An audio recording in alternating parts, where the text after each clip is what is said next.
Let's start by taking a look at the big picture, the basic configuration of most knitting machines. Commonly used for single knits are circular knitting machines, which pull their yarn supply from creels located either above the machine or next to the machine. To make it easier for technicians to service the creels, it is more usual to find creels located at the side. In this position, less lint falls into knitting elements. Larger packages can be used, and more feeds can be placed on the machine. Whether the creel is at the side or top, the principles for circular knitting are the same.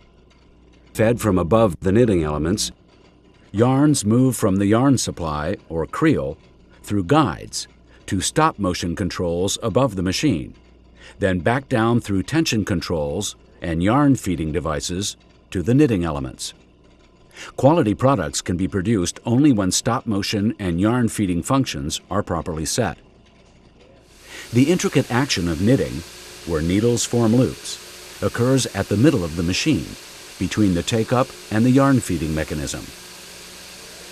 A close-up shows you how, with circular weft knitting, needles knit one after the other in a sequence for each yarn. Notice how loops are formed horizontally by needles knitting around the cylinder, forming a tube.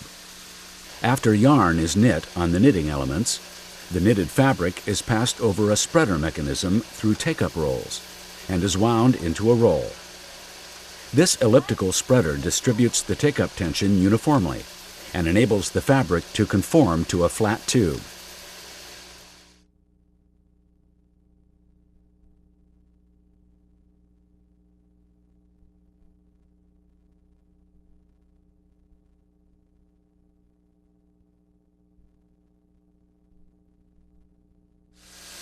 In this segment, we describe how needles actually do their work.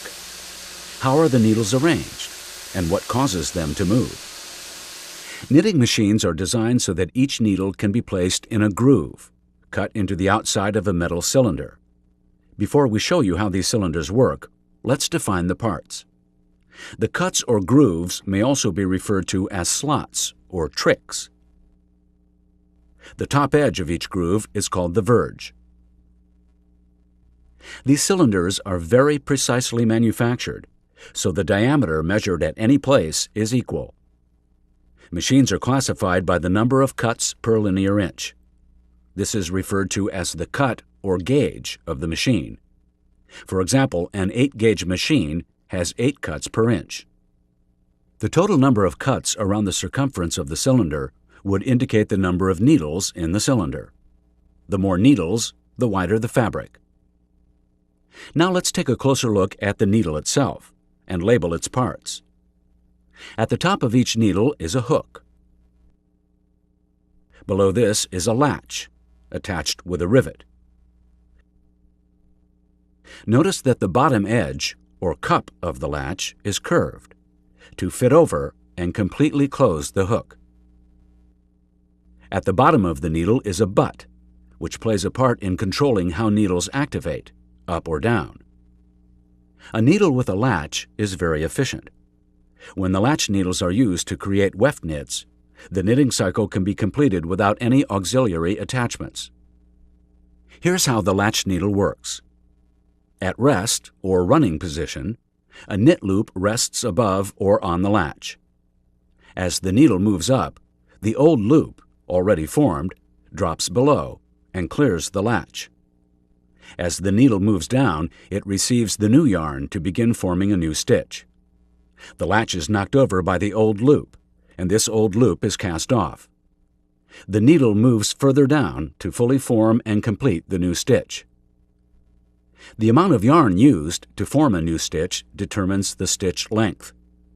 This is important because stitch length affects the weight, width, and aesthetics of the fabric. On modern-day knitting machines, needles make millions of loops or stitches a day.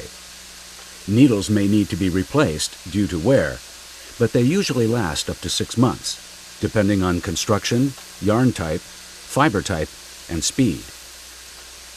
Next, let's take a look at what causes the needles to move up and down. In this illustration with a side view, You see how the butt of a needle guides the needle through a path formed by cams. Each cam is designed to allow the needle to run straight or to move up and down. Here's how the needle travels through various stages. At the rest or running position, the needle runs straight over the rest cam. When it hits the clearing cam, it rides up at a steep angle, which forces the needle to rise and clear the old loop. Then the needle drops when it contacts the stitch cam. As it continues on its path, it catches the new yarn. It continues further down, pulling the new yarn far enough for a new loop or stitch to form as the old loop is cast off. The upthrow cam returns the needle to its resting position so it can begin the cycle again. Take a look at this same action while the machine works. Watch how needles run through the camways, which cause the needles to rise and fall. And remember that this machine has a cylinder that contains vertical grooves and slots to hold the needles that move.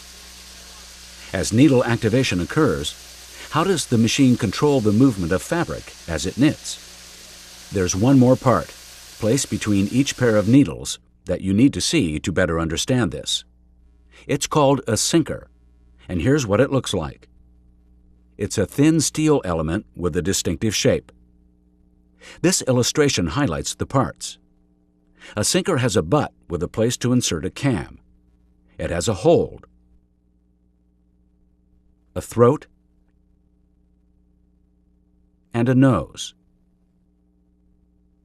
As the needle goes up, the sinker moves in to catch the fabric in its throat.